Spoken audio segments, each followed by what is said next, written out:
അല്ലാഹുവിന്റെ ചരിത്രവും വേറൊന്നായിരുന്നില്ല. സഹോദരങ്ങളെ, ഞാനും നിങ്ങളും സ്വർഗം ആഗ്രഹിക്കുന്നു. അമ്മാർ റളിയല്ലാഹു അൻഹുവിന് റബ്ബിന്റെ മുമ്പിൽ ആവശ്യപ്പെടാൻ ദേഹത്തുള്ള പാടുകളുണ്ട്. ബിലാൽ റളിയല്ലാഹു അൻഹുവിന് റബ്ബിന്റെ മുമ്പിൽ കാണിച്ചു കൊടുക്കാൻ മർദ്ദനത്തിന്റെ പാടുകളുണ്ട്. എനിക്കും നിങ്ങൾക്കും സ്വർഗം നേടാൻ എന്തുണ്ട്? ഈത്തപ്പനയുടെ മുകളിൽ കയറി നിന്നുകൊണ്ട് യജമാനു വേണ്ടി ഈത്തപ്പഴം പറിച്ചെടുക്കുന്ന ഘട്ടത്തിലാണ് താഴെ നിന്ന് സംസാരം കേൾക്കുന്നത് മഹാനായ ബിലാൽ റളിയല്ലാഹു അൻഹു. മുഹമ്മദ് എന്നൊരു മനുഷ്യൻ വന്നിട്ടുണ്ട്, അള്ളാഹുവിനെ മാത്രമേ ആരാധിക്കാവൂ എന്ന് പഠിപ്പിക്കുന്നു. നാം ഇതുവരെ ആരാധിച്ചുകൊണ്ടിരുന്ന ബിംബങ്ങളെയൊക്കെ കൈവിടണമെന്നാണ് പറയുന്നത്. കൂടുതൽ അന്വേഷിച്ച് നടക്കാതെ കേട്ട മാത്രയിൽ തന്നെ മഹാനായ ബിലാൽ റളിയല്ലാഹു അൻഹു സത്യസന്ദേശം സ്വീകരിക്കുന്നു. ഉമയ്യത്ത് ബിൻ ഖലഫിന്റെ അടിമയായിരുന്നു മഹാനായ ബിലാൽ റളിയല്ലാഹു അൻഹു. മുഹമ്മദ് നബിയിൽ വിശ്വസിച്ചു എന്ന കാരണത്താൽ ഉമയ്യത്ത് ബിലാൽ റളിയല്ലാഹു അൻഹുവിന്റെ കഴുത്തിൽ കയറിട്ടുകൊണ്ട് കുട്ടികളുടെ കയ്യിൽ കൊടുക്കുകയാണ്. ചുട്ടുപൊള്ളുന്ന മരുഭൂമിയിലൂടെ വലിച്ചിഴക്കാൻ വേണ്ടി പാറക്കല്ലെടുത്ത് അദ്ദേഹത്തിന്റെ വയറ്റത്ത് വെക്കുന്നു, കുതിരയുടെ കാലിൽ കെട്ടി അദ്ദേഹത്തെ വലിക്കുന്നു. അങ്ങനെ പീഡനങ്ങൾ വർദ്ധിച്ച സന്ദർഭത്തിൽ ചുട്ടുപൊള്ളുന്ന മണലാരണ്യത്തിൽ കിടക്കുന്ന ബിലാൽ റളിയല്ലാഹു അൻഹുവിന്റെ വായിൽ നിന്ന് നുരയും പതയും വന്നുകൊണ്ടിരിക്കുന്ന സമയത്തും അദ്ദേഹം പ്രഖ്യാപിച്ചു, അഹദ് അഹദ് അഹദ്. ആ സമയത്താണ് മഹാനായ അബൂബക്കർ സിദ്ദീഖ് റളിയല്ലാഹു അൻഹു കടന്നു വരുന്നത്. ഉമയ്യത്ത് ബിൻ ഖലഫിന്റെ മുഖത്ത് നോക്കി അബൂബക്കർ റളിയല്ലാഹു അൻഹു ചോദിച്ചു, ഉമയ്യത്തെ, അള്ളാഹുവിനെ മാത്രമേ ആരാധിക്കാവൂ എന്ന് പ്രഖ്യാപിച്ചതിന്റെ പേരിൽ എന്തിനാണ് ഈ മനുഷ്യനെ താങ്കൾ ഇങ്ങനെ പീഡിപ്പിക്കുന്നത്? ഞാൻ 100 ദിർഹം തരാം, ആ മനുഷ്യനെ എനിക്ക് വിൽക്കാൻ തയ്യാറായിത്തീരുമോ?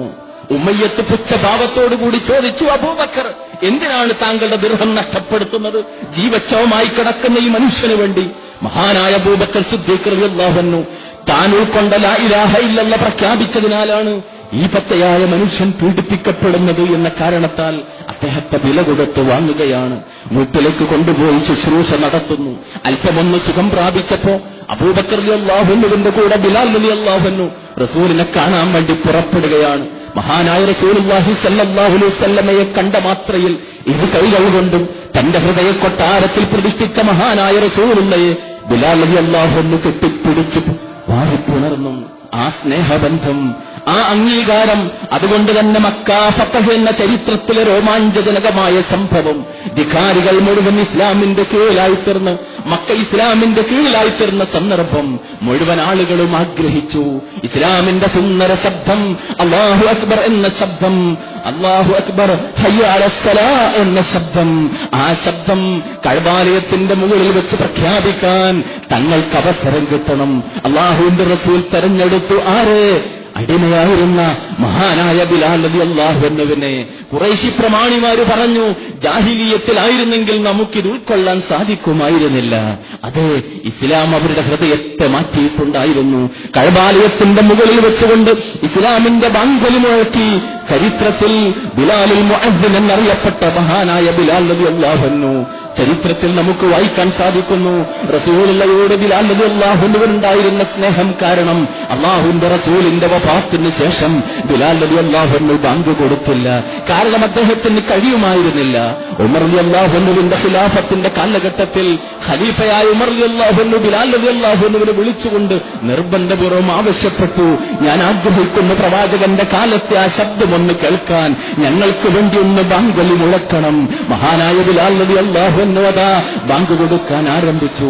അമീറുൽ മുഅ്മിനീന്റെ കൽപ്പനയാണ്, അല്ലാഹു അക്ബർ അല്ലാഹു അക്ബർ അശ്ഹദു അല്ലാ ഇലാഹ ഇല്ലല്ലാഹ് വ അശ്ഹദു അന്ന മുഹമ്മദൻ വ അശ്ഹദു അന്ന കഴിഞ്ഞ് മുഹമ്മദ് എന്ന വാക്ക് പറഞ്ഞപ്പോഴേക്കും തൊണ്ടയിടറിപ്പോയ, തുടർന്ന് വാക്കുകൾ മൂളിക്കാൻ പ്രയാസപ്പെട്ടു പോയ മഹാനായ ബിലാൽ റളിയല്ലാഹു അൻഹു, അതേ അതേ ബിലാലിന്റെ ചെരുപ്പടികൾ, ബിലാലിന്റെ കാലൊച്ച സ്വർഗത്തിൽ വെച്ച് കേൾക്കാൻ എനിക്ക് സാധിച്ചു എന്ന് പ്രഖ്യാപിച്ച മഹാനായ റസൂലുള്ളാഹി സ്വല്ലല്ലാഹു അലൈഹി വസല്ലം.